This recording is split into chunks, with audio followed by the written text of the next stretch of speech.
Tale of Jerusalem by Edgar Allan Poe 1850 Intensos regitem infantimus indercanos passus erit lucano brisly bore. Translation Let us hurry to the walls, said Abel Fittim to Buzzy ben Levi and Simeon the Pharisee, on the 10th day of the month Thammuz, in the year of the world 3941. Let us hasten to the ramparts adjoining the gate of Benjamin, which is in the city of David, and overlooking the camp of the uncircumcised, for it is the last hour of the fourth watch, being sunrise, and the idolaters, in fulfillment of the promise of Pompey, should be awaiting us with the lambs for the sacrifices. Simeon, Abel Fittim, and Buzzy ben Levi, were the Gizbarim, or sub-collectors of the offering, in the holy city of Jerusalem. Verily, replied the Pharisee, let us hasten, for this generosity in the heathen is unwanted, and fickle-mindedness has ever been an attribute of the worshippers of Baal. That they are fickle-minded and treacherous is as true as the Pentateuch, said Buzzy ben Levi, but that is only towards the people of Adonai. When was it ever known that the Ammonites proved wanting to their own interests? Methinks it is no great stretch of generosity to allow us lambs for the altar of the Lord, receiving in lieu thereof 30 silver shekels per head. Thou forgettest, however, ben Levi, replied Abel Fittim, that the Roman Pompey, who is now impiously besieging the city of the Most High, has no assurity that we apply not the lambs thus purchased for the altar, to the sustenance of the body, rather than of the spirit. Now, by the 5 corners of my beard, shouted the Pharisee, who belonged to the sect called the Dashers, that little knot of saints whose manner of dashing and lacerating the feet against the pavement was long a thorn and a reproach to less zealous devotees, a stumbling block to less gifted perambulators. Dash by the 5 corners of that beard which, as a priest, I am forbidden to shave! Have we lived to see the day when a blaspheming and idolatrous upstart of Rome shall accuse us of appropriating to the appetites of the flesh the most holy and consecrated elements?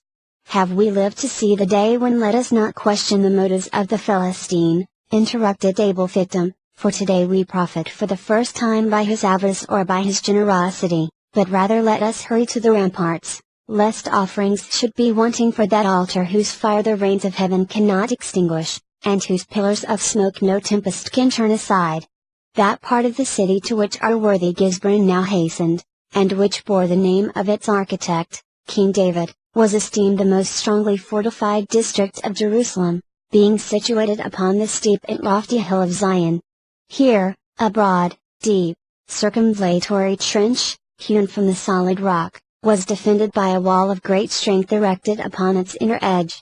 This wall was adorned, at regular interspaces, by square towers of white marble, the lowest 60, and the highest 120 cubits in height. But, in the vicinity of the gate of Benjamin, the wall arose by no means from the margin of the fosse.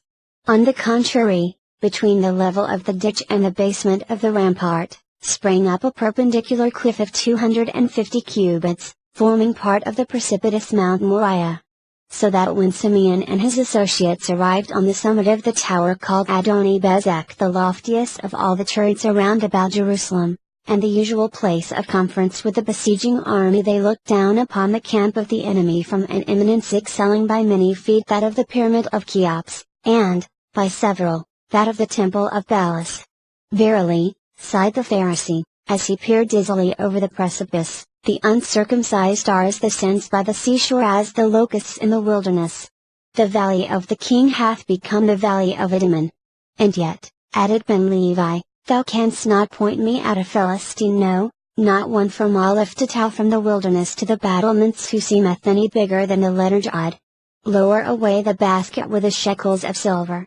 Here shouted a Roman soldier in a hoarse, rough voice, which appeared to issue from the regions of Pluto. Lower away the basket with the accursed coin which it has broken the jaw of a noble Roman to pronounce. Is it thus you evince your gratitude to our master Pompeius, who, in his condescension, has thought fit to listen to your idolatrous importunities? The god Phoebus, who is a true god, has been charioted for an hour, and were you not to be, were on the ramparts by sunrise. Oedipal, do you think that we, the conquerors of the world, have nothing better to do than stand waiting by the walls of every kennel, to traffic with the dogs of the earth? Lower away. I say and see that your trumpery be bright in color and just in weight. El Elohim! Ejaculated the Pharisee, as the discordant tones of the centurion rattled up the crags of the precipice, and fainted away against the temple. El Elohim! Who is the god Phoebus? Whom doth the blasphemer invoke? Thou, Buzi bin Levi, who art read in the laws of the Gentiles, and hast sojourned among them who dabble with the teraphim! Is it Nergalith whom the idolater speaketh? Or Ashima? Or Anbaz? Or Tarduk? Or Damalek? Or Anamelech? Or Succoth beneath? Or Dragon? Or Belial? Or Baal Pereth? Or Baal Peor? Or Baal Zebub? Verily it is neither, but beware how thou lettest the rope slip too rapidly through thy fingers. For should the wickerwork chance to hang on the projection of yonder crag, there will be a woeful outpouring of the holy things of the sanctuary. By the assistance of some rudely constructed machinery, the heavily laden basket was now carefully lowered down among the multitude, and, from the giddy pinnacle, the Romans were seen gathering confusedly round it, but owing to the vast height and the prevalence of the fog, no distinct view of their operations could be obtained. Half an hour had already elapsed. We shall be too late, sighed the Pharisee, as at the expiration of this period, he looked over into the abyss. We shall be too late. We shall be turned out of office by the Catholim.